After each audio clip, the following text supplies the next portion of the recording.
Captain TV நேயர்களுக்கு வணக்கம். நான் doctor Hemamalini Rajinikanth, clinical cosmetologist from doctor aesthetics clinic Nungambakkam. Diabetes, அதாவது நம்ம இந்தியாவுடைய கேபிட்டல்லே வந்து அதிகமாக இருக்கிற ஒரு டிசீஸ் அப்படின்னா டயபெட்டிஸ் தான். So it's a life style disease actually. So இந்த டயபெட்டிஸ்க்கும் ஸ்கின்னுக்கும் என்ன சம்மந்தம் அப்படின்னு நீங்கள் யோசிக்கலாம். கண்டிப்பாக டயபெட்டிஸ்க்கும் ஸ்கின்னுக்குமே வந்து நிறைய வந்து விஷயங்கள் இருக்குது. எப்படி வந்து ஒரு டயபெட்டிஸ் பேஷண்ட்டாக இருக்காங்க அப்படின்னா அவங்களுக்கு வந்து ஒரு கட்டு வந்துருச்சு, ஒரு புண்ணு வந்திருக்கு அப்படின்னா ஆறாதுன்னு சொல்லுவாங்க.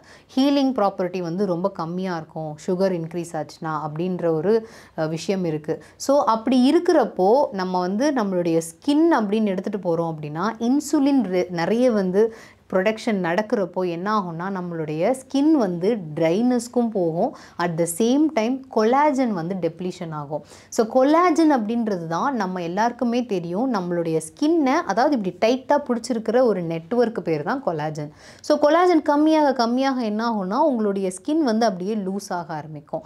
ஸோ டயபெட்டிஸில் ஃபஸ்ட்டு திங் வந்து எப்போவுமே வந்து காமன் ப்ராப்ளமாக இருக்கிறது பார்த்திங்கன்னா உங்களுடைய சுருக்கம் தான். ஸோ ரிங்கிள்ஸ் தான் வந்து மெயின் ப்ராப்ளமாக இருக்கும் டயபெட்டிஸ்.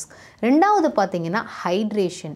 நீங்கள் உங்கள் ஸ்கின்னை ஹைட்ரேட் பண்ணலை அப்படின்னா, இல்லை நீங்கள் தண்ணி குடிக்கிறத வந்து கொஞ்சம் கம்மியாக வச்சுருக்கீங்க அப்படின்னா கொஞ்சம் நிறைய வந்து குடிக்க ஆரம்பிக்கணும். ஏன்னா வாட்டர் அப்படின்றது உங்களுடைய மெட்டபாலிசம்க்கு, நம்மளுடைய ஜென்ரலாக ஹியூமன் பாடி மெட்டபாலிசம்க்கு வாட்டர் ரொம்ப முக்கியம். ஸோ இங்கே ஹைட்ரேஷன் கம்மியாகிறதுன்றதை விட நார்மலாக குடிக்கிறவங்களோட நீங்கள் கொஞ்சம் அதிகமாகவே குடிக்கணும். ஏன் அப்படின்னா உங்களுடைய பாடிக்கு மாய்ஸ்சர், ஹைட்ரேஷன் அதிகமாக தேவை.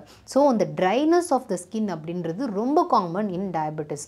மூணாவது நான் சொன்ன மாதிரி உங்களுக்கு இந்த ஹீலிங் ப்ராப்பர்ட்டின்றது ரொம்ப கம்மியாக இருக்கிறனால ஸ்கின்ல ஒரு இன்ஃபெக்ஷன் வருது அப்படின்னா நீங்கள் வந்து அதை வந்து கரெக்டாக பாதுகாக்கணும். அதை கரெக்டாக ஒரு ஆயின்மெண்ட் போட்டு அதை நீங்கள் டாக்டர்கிட்ட போய் நீங்கள் வந்து அதை வந்து ட்ரை பண்ணணும். ஏன் அப்படின்னா சப்போஸ் நீங்கள் டாக்டர்கிட்ட போகாமல் நீங்களே அதை வந்து சும்மா ஸ்க்ராட்ச் பண்ணிட்டீங்க அப்படின்னா அது வந்து ஸ்காராக மாறுறதுக்கு வாய்ப்பு இருக்குது. அதே மாதிரி நீங்கள் உங்களுக்கு ஒரு ஸ்கார் இருக்குன்னா வெயிட் பண்ணுங்கள். 6 months to 1 yearக்கு அப்புறமா ஸ்காருக்கான ட்ரீட்மெண்ட்டை ஸ்டார்ட் பண்ணுங்கள். ஏன்னா உங்களுக்கு ஹீலிங் வந்து எப்போவுமே கொஞ்சம் டிலேடு ஹீலிங்னு சொல்லுவாங்க. ஸோ அந்த டிலேடு ஹீலிங்கை வந்து நீங்கள் எப்போவுமே வந்து கேர்ஃபுல்லாக பார்த்துக்கணும். நெக்ஸ்ட்டு வந்து ரொம்ப இம்பார்ட்டண்ட்டான விஷயம், ஒரு ஸ்கின் ட்ரீட்மெண்ட் பண்ணுறப்போ டயபெட்டிஸ் பேஷண்ட்டுக்கு நீங்கள் பண்ணுவீங்களா அப்படின்ற ஒரு கேள்வி வந்து எல்லாருக்குமே இருக்குது. கண்டிப்பாக டயபெட்டிஸ் பேஷண்ட்டுக்கு பண்ணலாம், ப்ரொவைடட் நாங்கள் யூஸ் பண்ணுற மெடிசன்ஸில் வந்து எஸ்பெஷலி இந்த நீடில் ட்ரீட்மெண்ட்ஸாக இருக்கட்டும், இல்லை வந்து ஒரு பிளேடு ட்ரீட்மெண்ட்டாக இருக்கட்டும், ப்ளீடிங் எங்கெல்லாம் வருதோ அங்கெல்லாம் நாங்கள் காஷியஸாக இருப்போம். ஸோ அந்த ட்ரீட்மெண்ட் போகிறதுக்கு முன்னாடி உங்களுடைய சுகர் லெவலை நாங்கள் கண்டிப்பாக வந்து செக் பண்ண சொல்லுவோம். எஸ்பெஷலி HbA1c அப்படின்ற ஒரு பர்டிகுலர் லெவலை நீங்கள் செக் பண்ணதுக்கப்புறம் தான் அந்த ட்ரீட்மெண்ட்ஸ்லாம் நாங்கள் பண்ணுவோம். நீங்கள் ஒரு ட்ரீட்மெண்ட் பண்ண போகிறீங்க, பிளட் வரப்போகுது அந்த ட்ரீட்மெண்ட்டில் அப்படின்னா, இல்லை பிளட் எடுக்க போகிறாங்க அப்படின்னாலோ நீங்கள் கண்டிப்பாக சுதாரிச்சுக்கணும். And also be aware that உங்களுடைய சுகர் லெவல் நார்மலாக இருக்குது, ஒரு பார்டர் லைனில் நான் இருக்கேன் அப்படின்றத என்றைக்குமே நீங்கள் மறக்காதீங்க. My dear sweet lovers, definitely ஸ்வீட்டுன்றது ரொம்ப முக்கியம். அட் த சேம் டைம் ஹெல்த்துன்றது ரொம்ப ரொம்ப முக்கியம்.